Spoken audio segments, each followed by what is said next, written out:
Gurur Brahma, Gurur Vishnu, Gurur Devo Maheshwaraha, Gurureva Param Brahma, Tasmai Shri Gurave Namaha. Chinmayam Yapyat Sarvam Trailokyam Sacharacharam Tatpadam Darshitam Yena Tasmai Shri Gurave Namaha.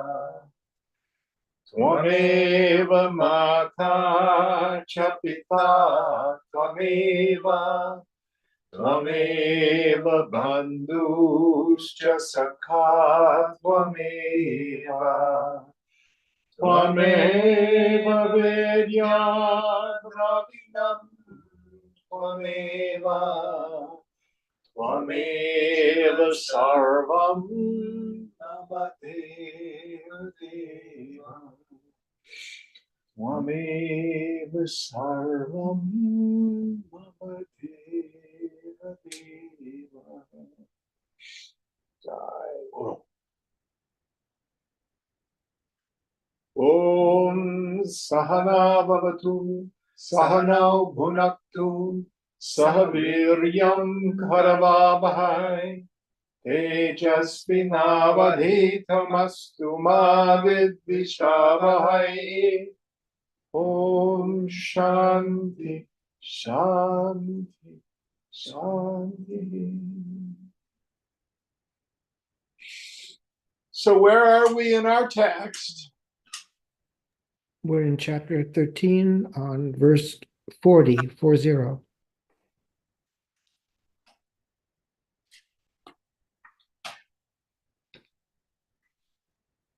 You have it? Almost. By Lord, she's got it. Should I start? Please. Vyaktat vyakte tadadhara iti trishvadhya yordvayoho paryaya kala bhedena tritiyastvanu gacchati. Of the three entities, the manifest, that is the product of power, the unmanifest, that is the power itself, and the substratum in which they both inhere, the first two exist by turns, thus cancelling one another, but the third persists in both and at all times. Yes, so the idea here is we were talking about a pot, if you remember, and there's the material cause, the clay, but then there's the idea of pot, which is independent of it. So the idea of pot is the power that manifests the pot itself, but clay is the substratum. So the idea here is the phenomenal world has as its material cause consciousness. We could say it's the stuff of mind. Saguna Brahman, Chitta. And the power by which everything is made are the various potentialities of name and form inherent in Brahman. But the substratum, consciousness, always just is. So on a personal level, name and form appears. I can have intention to make dinner, do the dishes, take a shower, talk to so-and-so, go to work. These are the intentions by which various name and forms come about. And on a subtle level, thoughts and feelings, those two are forms. But behind them all, or the context, the substratum, Chidakasha, the space of pure awareness. Next one. निस्तत्वं भासमानं च व्यक्तम् उत्पत्तिनाशकभाक् तदुत्पत्तौ तस्य नाम वाचा निष्पाद्यते नृभिः. Product of power, though visible, has no real substance, as it is subject to creation and destruction. When it appears, it is given a name by men. Yeah. So the world of name and form, which is the product of power, what here he's calling vyakta, that which is manifest, is inherently shunyata, void. It's a hologram. Now we can look at this at all sorts of levels. The first level, the phenomenal world is impermanent. Everything arises out of non-existence and comes into existence and then dissolves into subsequent non-existence. What's the point of clinging to it? It's all impermanent, anitya. But then as we get deeper into the teaching, we see it's not only impermanent, but it's insubstantial.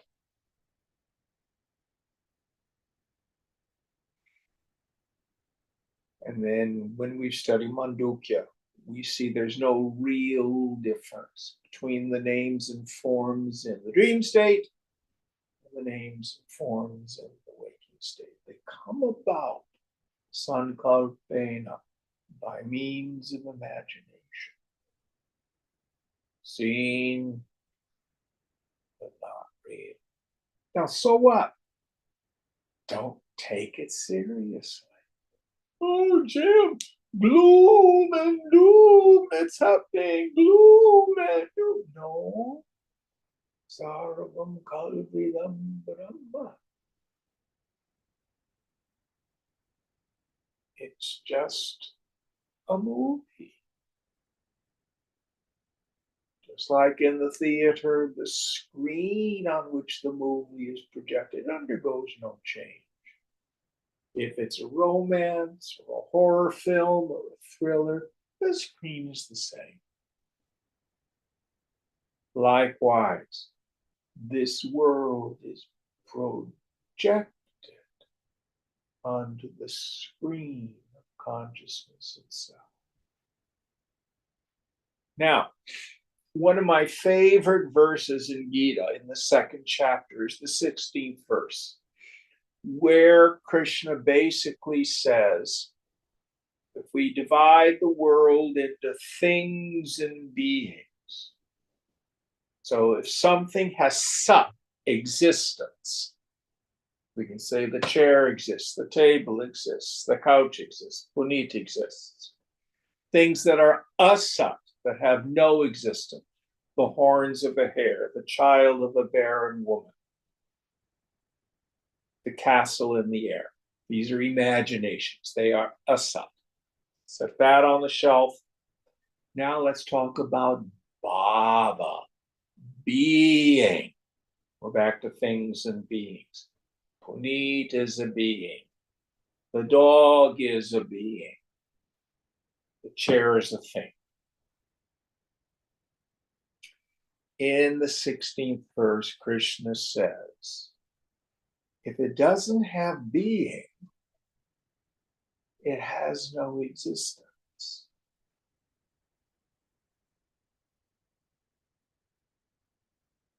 Only Baba, being, actually is.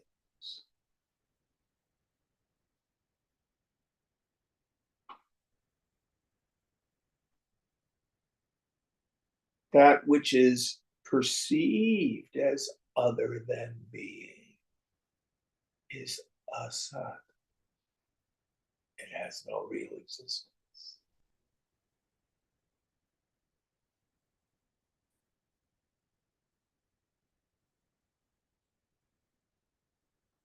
So as we approach the world of name and form, it's all safe. It's all okay.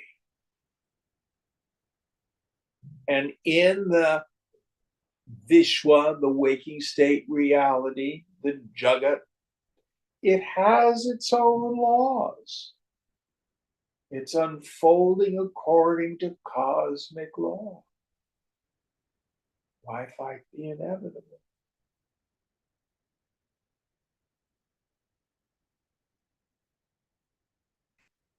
I can't remember the name of the Irish poet who wrote about a character named Cuchulainn. I'll have to look it up. Who tries to do battle with the sea. He takes out his sword, tries to keep the waves from breaking on the shore. So powerful. It's nonsense.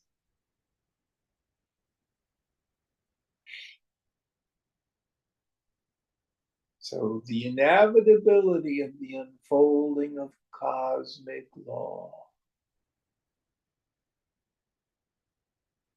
is just as inevitable as the waves coming in and going out. And just like when you stand on the shore, you watch the waves. So also stand on the shore of this world and watch the waves.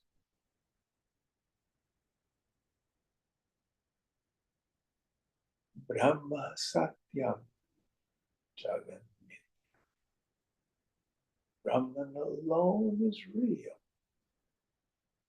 Phenomenal world. Fake news.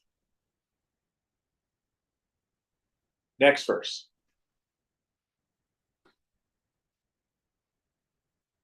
Vyakte nashtepi na maitan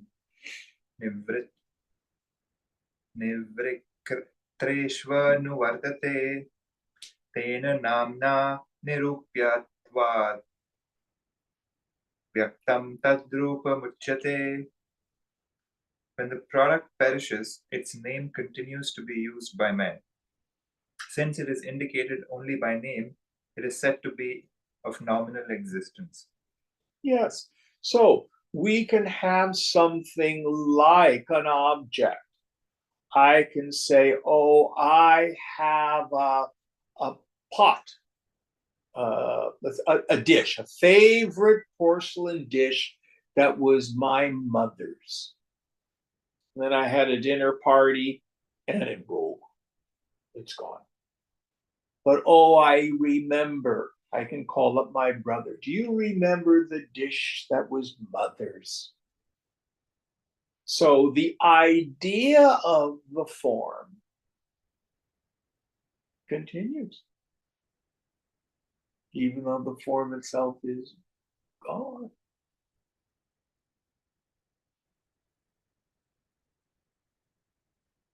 So he's talking about these two levels. At some point, some potter had the idea of the dish, which came into existence. But the nama rupa, the name and form itself, gone. But the idea of it can remain. But even that is gone in a while. I don't know what Vidyaranya's gonna talk about. Things that our great-great-grandparents thought of and remembered. You don't know. Gone. Next verse.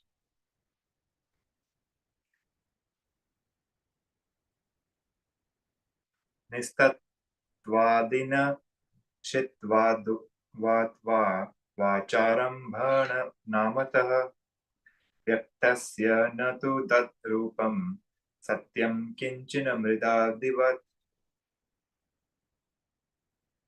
This form of the product of power like the pot is not real like clay because it is unsubstantial, destructible, and a mere name based upon words.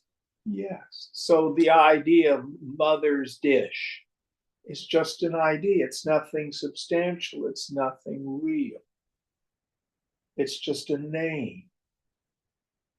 It's not like the pot or the dish itself, which was a real thing. Point he's getting at. All the people, places, things, and conditions, my reactions to them, the values I place on them are not real. What's real? They're just ideas. Next verse.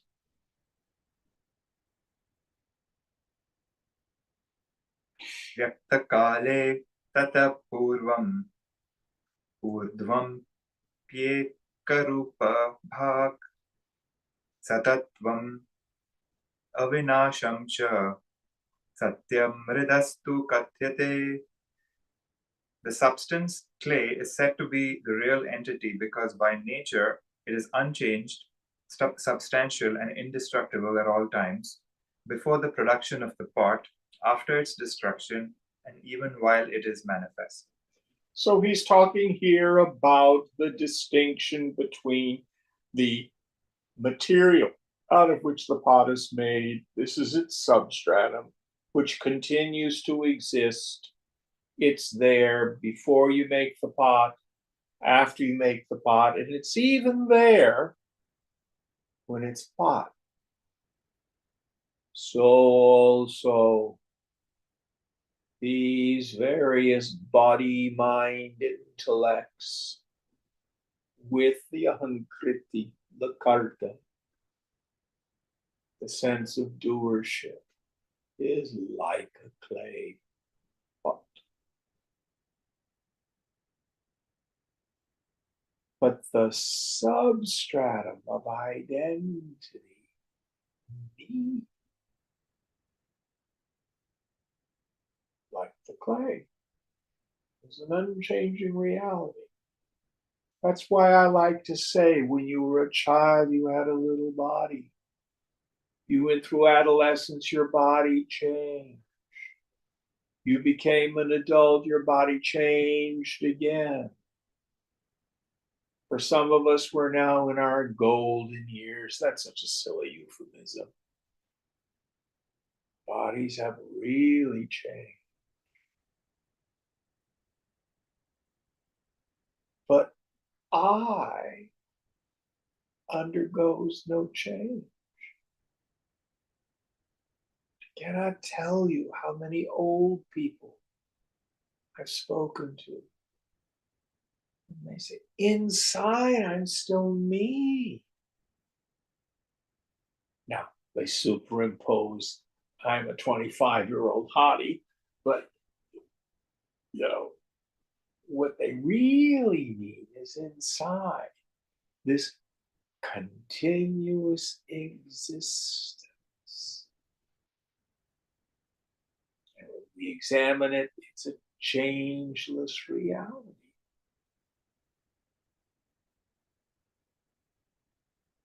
Well, I think it began when I was born. Why do you say that? Because I don't remember anything before birth. Dude, you don't remember most of 10 years ago. Memory is not, or the lack thereof, is not a proof of existence or non-existence.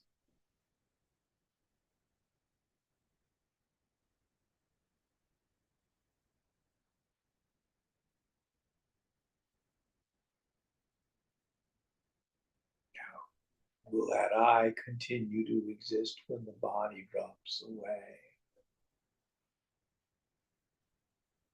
Yes. But even if that's just taken on faith, discard it. If I know in this very body, in this very life, the I factor in me is never touched, never harmed. That gives me some peace. I'll let the afterlife take care of itself.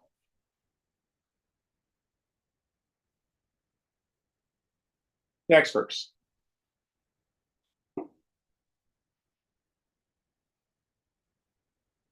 Yaktam ghato vikarashchet ye tair nama bhiriritaha arthashchet danitra kasmat na bridodhe nivartate. Doubt. If the thing indicated by the three terms, that is, the manifest, the part, and the modified form, is unreal, why is it not destroyed when the knowledge of its substratum clay dawns? Oh, so this goes back to a very deep doubt that many people have. If the body and the activity of the body comes about as the result of vasana,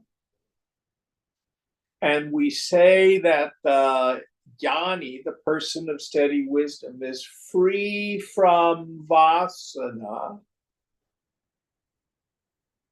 then why doesn't the body drop dead? And the doubter says, if a person is supposedly a realized person, a jivan mukta, I don't believe it, because they still have a body, they still eat, they still seem to laugh, they may even cry or get angry. They're just like the rest of us. There's still vasana there. The only real liberation is videha moksha. It's liberation after you drop the body. So the question is, when you have knowledge of the self, does the conditioning disappear? Actually, it does. Because the conditioning that's problematic is jiva bhavana, this experience that I'm a person, that I'm an individual.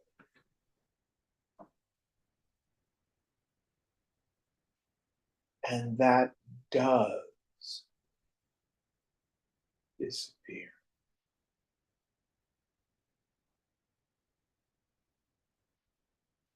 You may go on a retreat and have extended periods where that individual sense of self is just gone.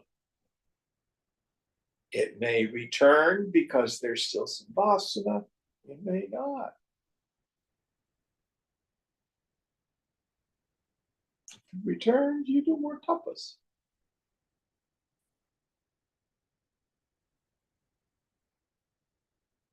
then the body, the feelings, and the thoughts are seen essentially in the same way as you see the table or the couch. There's no sense of I-ness attached to it.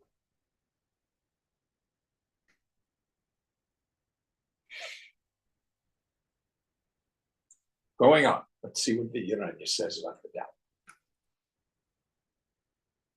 Nivritta eva yasmatte tat satyatvam agardita idring nivritire kvatra bodhaja natva bhasanam. Reply. With the knowledge of the substratum, the pot is destroyed, for your idea of reality of the pot is removed. This is what is meant by the destruction of the pot through knowledge. It does not mean that the pot would cease to appear. Yes. So if I think the pot is made out of glass, or the pot is made out of metal, or the pot is made out of stone, I have not apprehended the substratum. But when I realize the pot is made out of clay, which is always there, the pot is broken or not, the pot does not cease to be apprehended. Just the wrong ideas of the pot are removed. So also for the Jivan Mukta. The wrong ideas that I am the body, that I am a person, individual, with qualities and characteristics that needs to be defended, protected, secured. That in fact goes away because it's a wrong idea of self. Going on.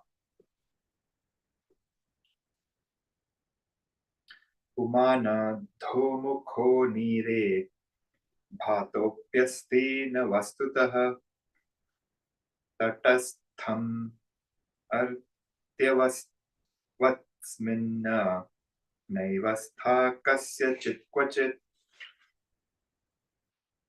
Though a man appears head downward when reflected in water, he is not so. No one would ever mistake it for the real person standing on the bank.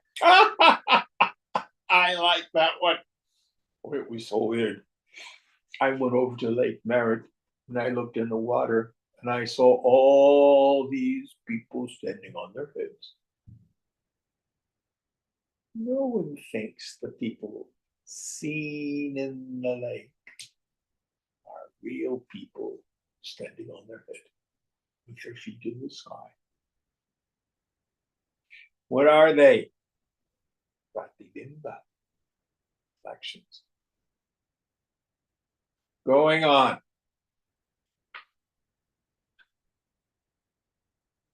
Idrik bodhe pumarthatvam madvaita madvadveta vadinam mridrupasya parityagat vivartatvam ghate sthitam.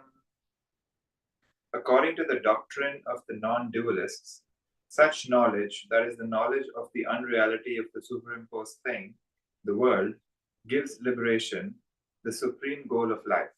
As the substratum clay is not rejected, the appearance of a pot in it is accepted. Yes.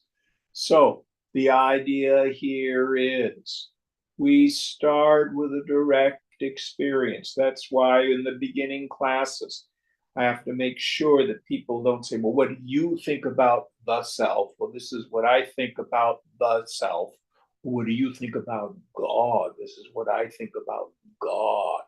The only thing you need to know about God is you're not it. It's out there. No, we set those discussions aside and we start with our direct experience. Who sees the water glass? I do. That's yourself. That, in fact, is what Brahman is. I am Atma Brahma. Now, it doesn't seem to feel like it, but let's investigate. Move beyond anything that's nama rupa, that's objectively cognized. In a very quiet mind, with the attentive faculty, turn within. Who am I? Go home.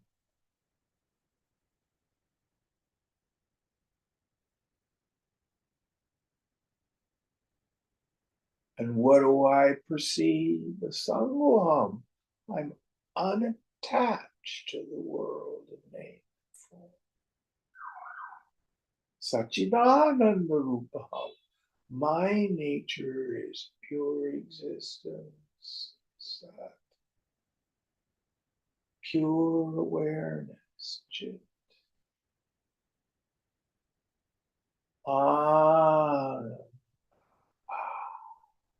It's vast, empty ocean. It's perfectly still.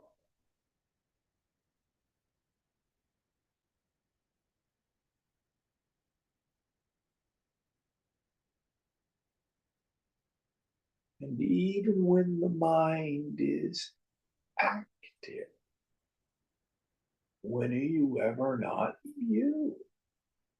You go nowhere.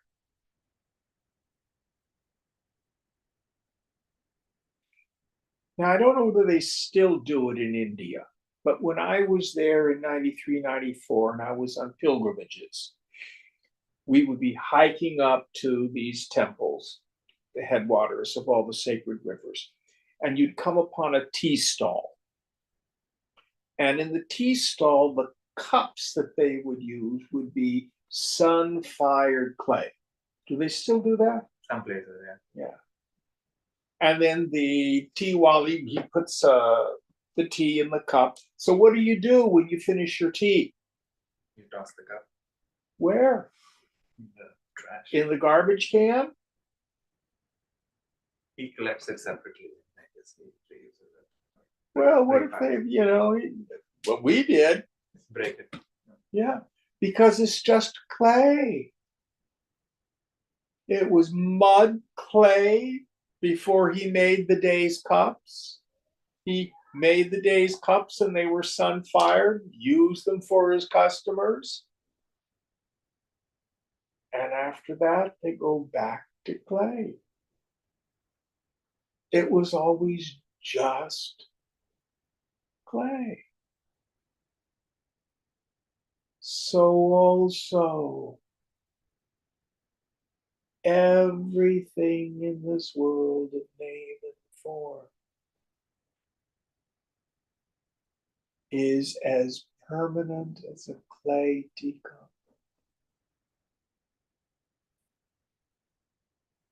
Everything, without exception. All my dreams and hopes and opinions, my politics, my 401k, my house, my car, my children, my wife or husband.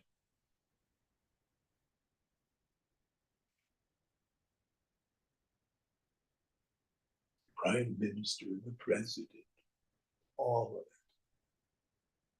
No more substantial than a clay teacup.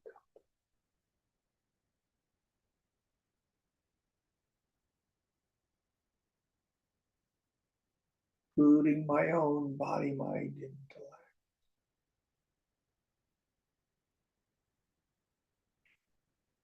But just as the clay is always there,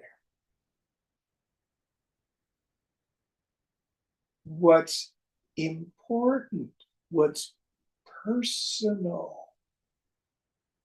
what's me.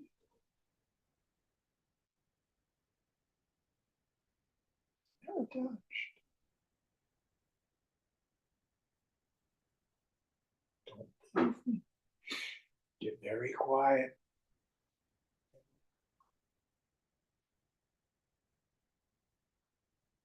Now, the quiet mind doesn't achieve the self, attain the self, become the self. It just allows the mind to see what is, which allows the mind to give up its suffering.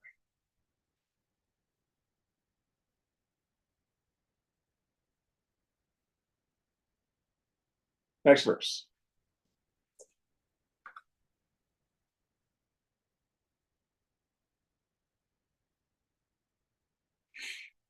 परिणामे पूर्वरूपं त्यजेत क्षीररूपवत् मृत्सुर्वर्णे निवर्तेते घटकुण्डलयोर्नहि. In an actual modification of the substratum, when milk is turned into curd, for example, the former form, milk, disappears. But in the modification of clay into a pot or gold into an earring, the substratum does not change. Yes, so there are things where the substratum undergoes an actual transformation, an ontological change, a change in being. When the cow becomes a hamburger, it undergoes a change.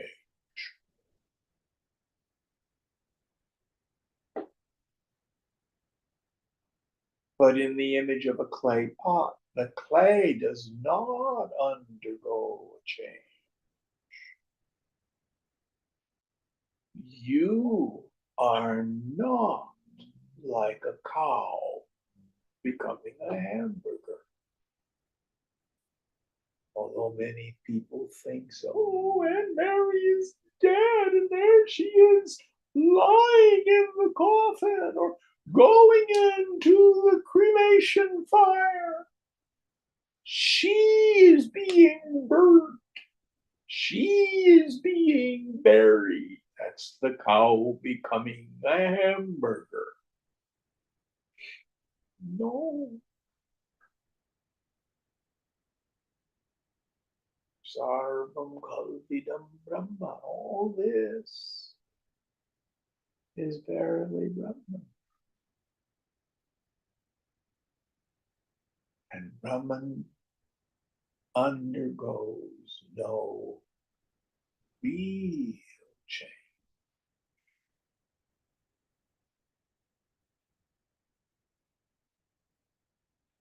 World is not created.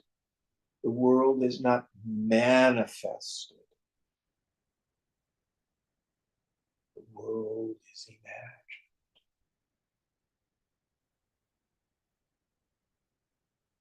Just like you, the waker, undergo no change because of the vicissitudes of the dream.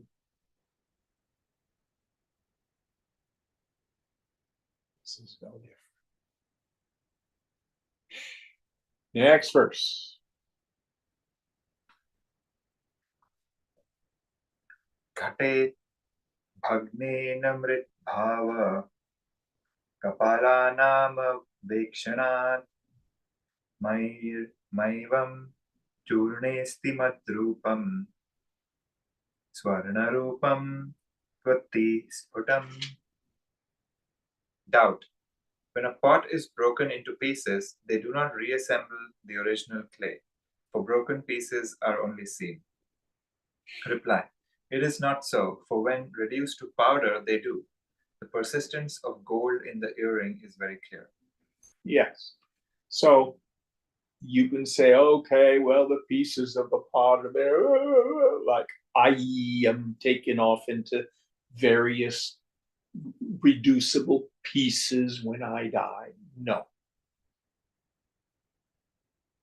The point that Vidyaranya is driving at is the substratum of you is consciousness itself,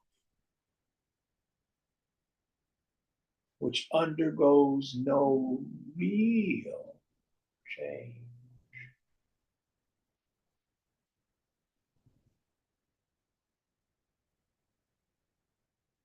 Scriptures thunder the doctrine of ajati.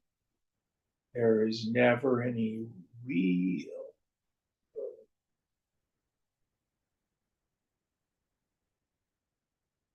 Just like on a sunny day in the fall, you have a long shadow, and then the overcast day comes. I do not have a shadow, it died. You have a relationless relationship with your shadow. Whatever its condition, it does not touch you. Likewise, the bodies, the equipments, the body, mind, intellect, ego sense, seen, but not real. Next one. क्षीरादापरिमामोऽस्तु पुनस्तद्भाववर्जनात् एतावता मृदादीनां दृष्टान्तत्वं न हीयते. When the milk is turned into curd, actual change of substance takes place. Milk ceases to exist as such and cannot be recovered from the curd. By this, the case of a clay pot or a gold ring is examples of vivarta does not suffer. So he's going on his idea of the milk turning into curd. The people who think Brahman undergoes a change to become the jiva, the individual, or the reverse. The jiva gets enlightened and becomes God-like.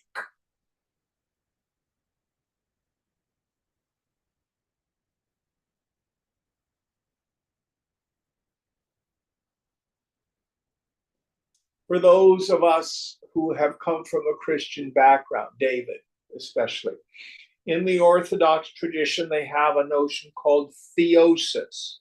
Are you familiar with this term, David? I've heard it before, but I don't know if I understand it fully. In the Orthodox tradition, the idea is through prayer, meditation, and most importantly, communion.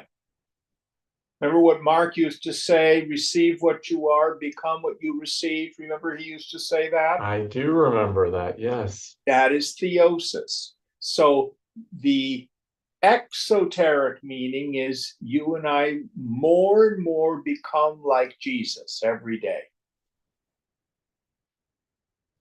We become more Christ-like, meaning our equipment undergoes a change. It becomes like God.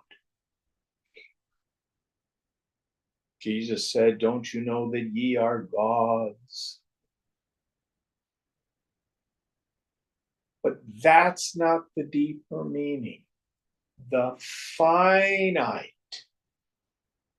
is the finite. The truth is, theosis means when you realize what you've always been.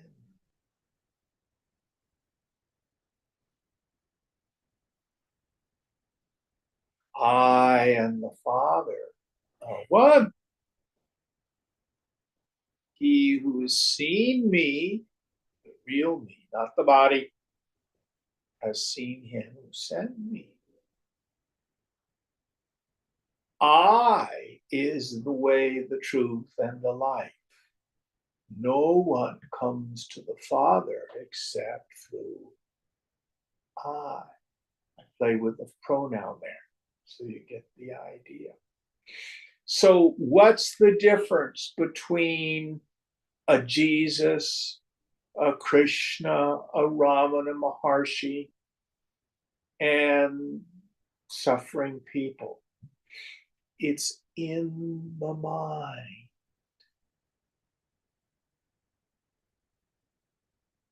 Self in them is always the same. And this is what Paul meant when he said, let that mind be in you that was in Christ Jesus. Jesus was in a full state of yoga.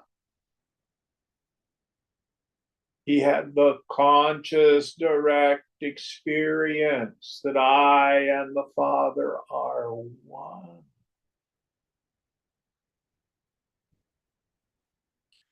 I am the same yesterday, today, and forever.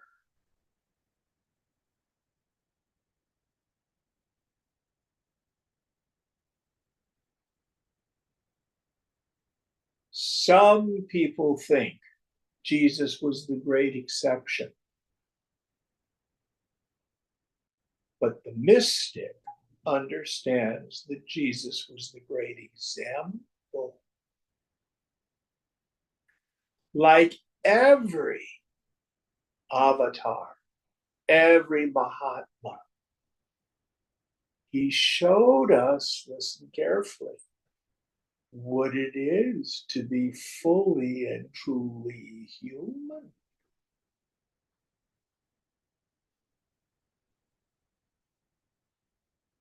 Don't you know that you are God incarnate?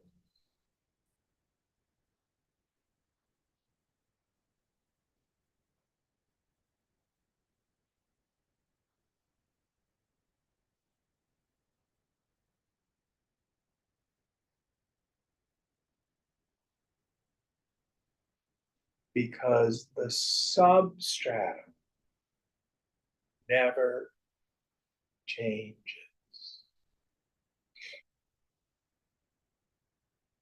It's not like once upon a time before the fall you were milk and now you're just curd, cottage cheese, paneer. And hopefully you'll get back to milk.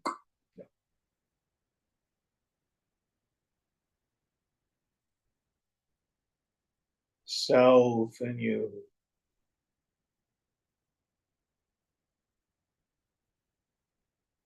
Is what God is.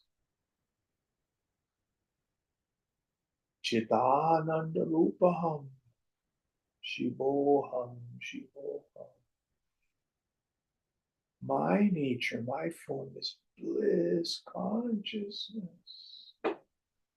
I am the divine.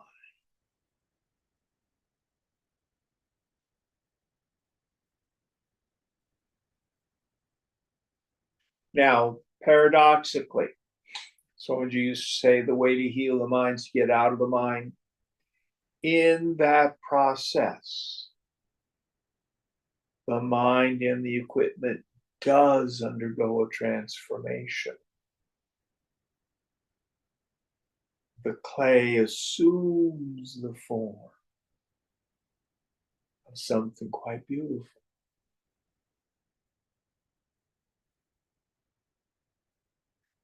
And like all names and forms, it's temporary. Even Jesus did not stay in physical form permanently.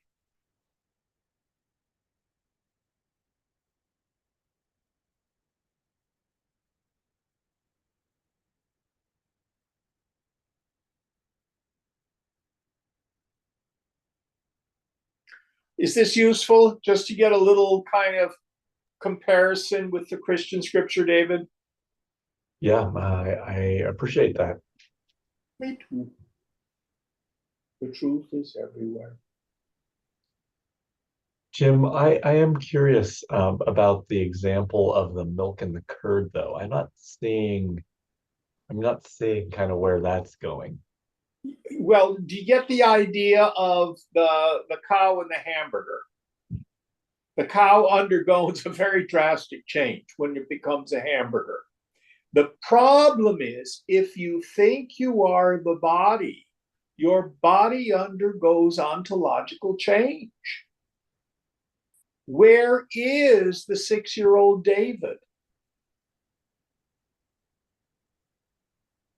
See, it's gone, and you will never be a 6-year-old again. Just like the curd will never be milk, the hamburger will never be a living cow. So at the level of the equipment, it's very obvious. The body undergoes a change, the body dies, and it doesn't change back in. But you are not the body. You are not like the milk becoming curd, and it can't go back to be milk. You are like the clay or the gold, meaning even though name and form appear, you and really the world of name and form go nowhere. Does that make it a little clearer? Yes, thank you. Okay. Any other questions about this? The same is true of the mind too, right? Yes, absolutely. Absolutely. Yes. The substratum of the mind is clearly awareness itself. Where do your thoughts occur? Where do your feelings occur? All right, next verse.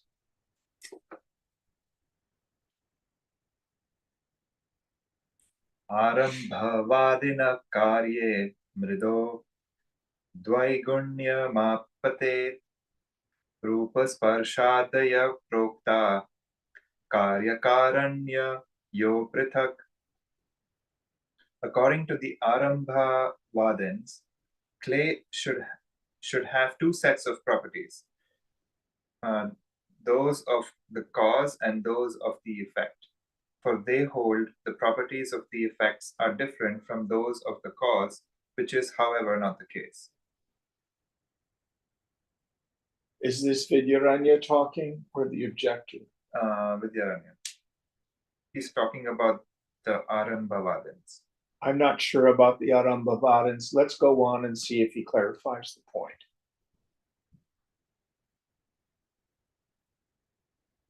Suvarnam ayat cheti drishtan tatra yamaruni prahato vasayet karyat dhritatvam sarva vastushu. The sage Aruni mentions the three examples of clay, gold, and iron only to show that all effects are only phenomenal.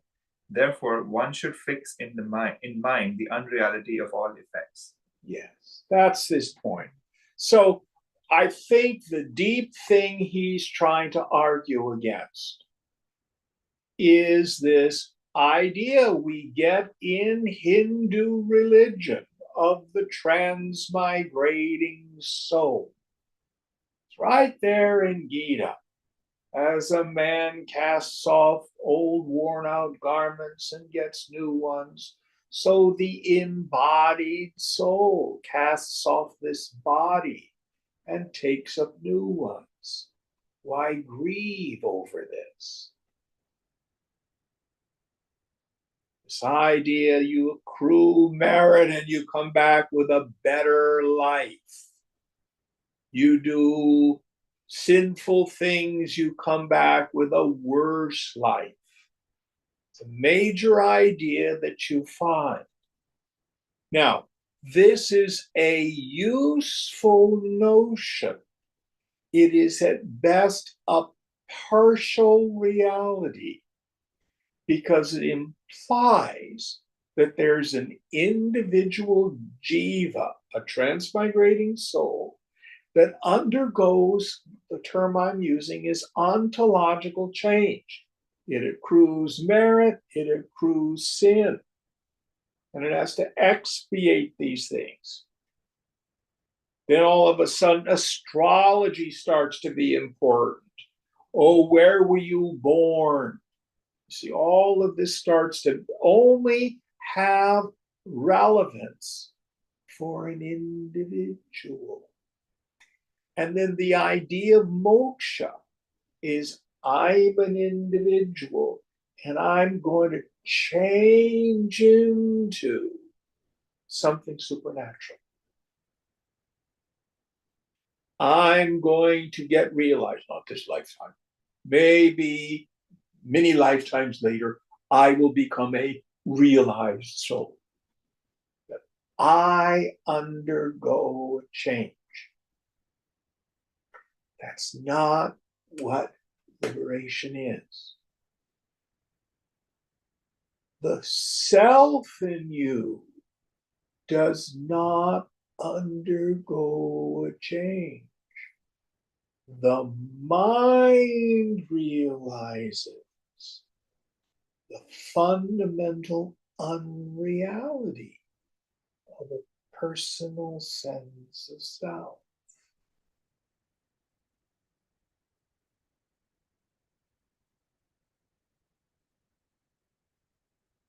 The dreamer does not work very hard to become the waker.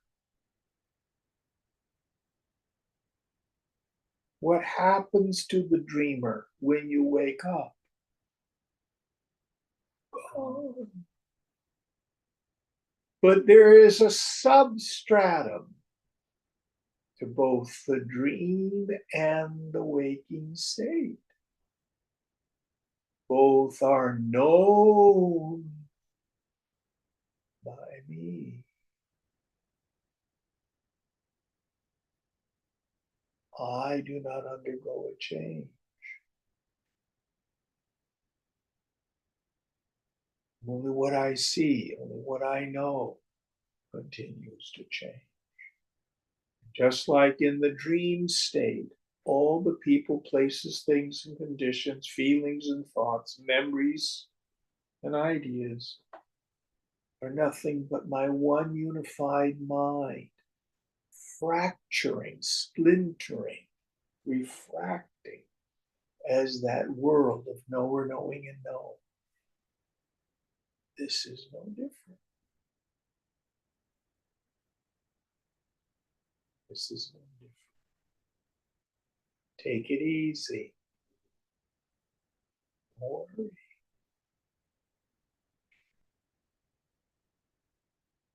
Live in the now. Stay out of the dead past and the unborn future.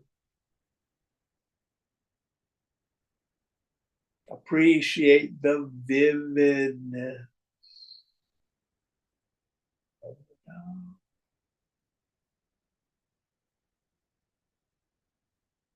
Understanding that the knower never changes.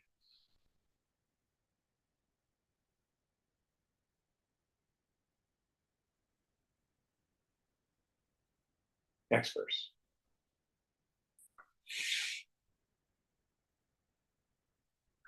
Karana jnanata karya vijnanam chapi sovada satya jnane satya jnane nrita jnanam kathamatropapadyate.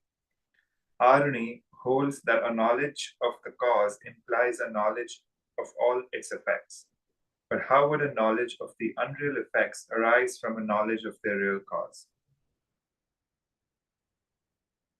I have no idea what he's driving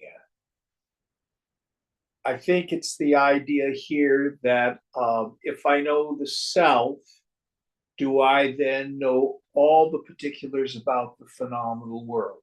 That's not the meaning of omniscient. The knowledge of the cause means I will have knowledge of the effect. I'm not sure I buy that thought. Just because I know all pots are clay does not mean I know the difference between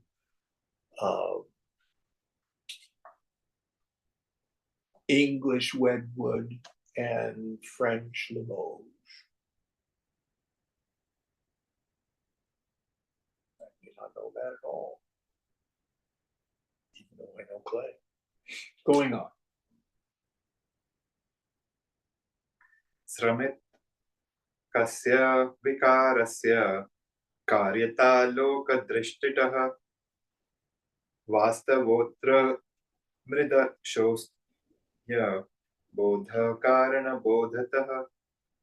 According to the common view, an effect, such as a pot, is a modification of its material cause, clay.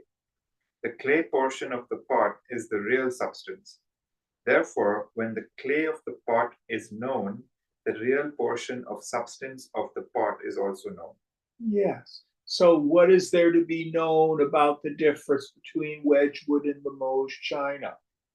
The painting, the form, who made it, its value is different than knowing they are both clay. That's the material cause. Likewise,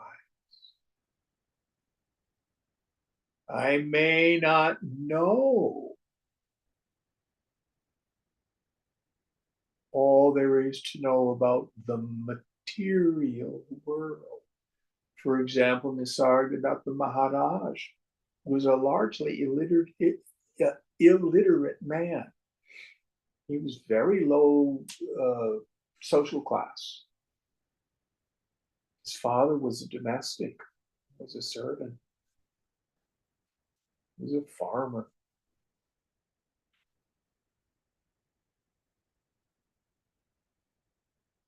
But he knew the substratum.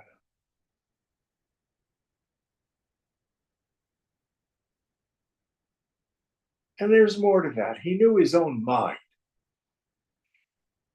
I can't tell you how many people say, "Oh, Jim, how did you know what I was thinking? Are you psychic?" But I do know my own mind. Guess what? My mind is no different than yours. A person knows their own mind. They basically know everybody else's too.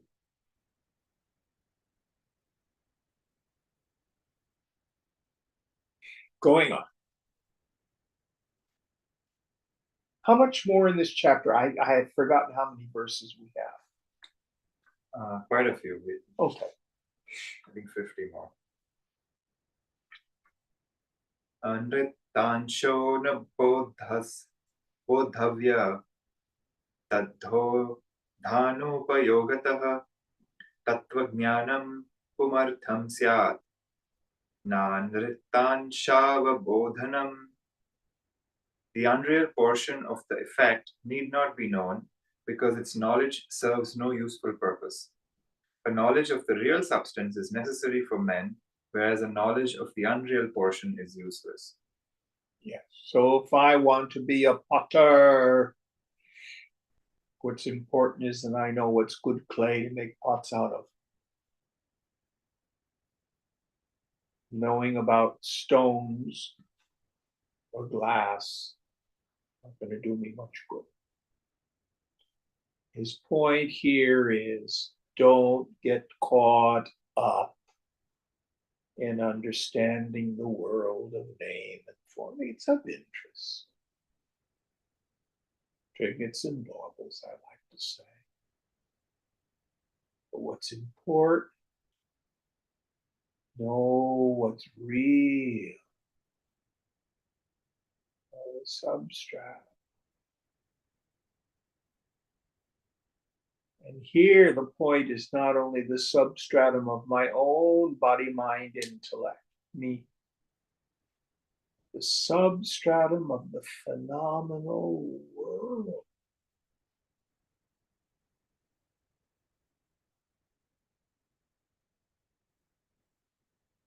It is only Brahman.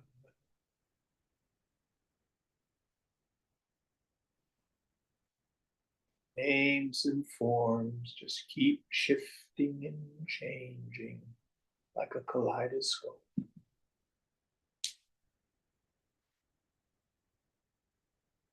All right, I think we'll quit here tonight.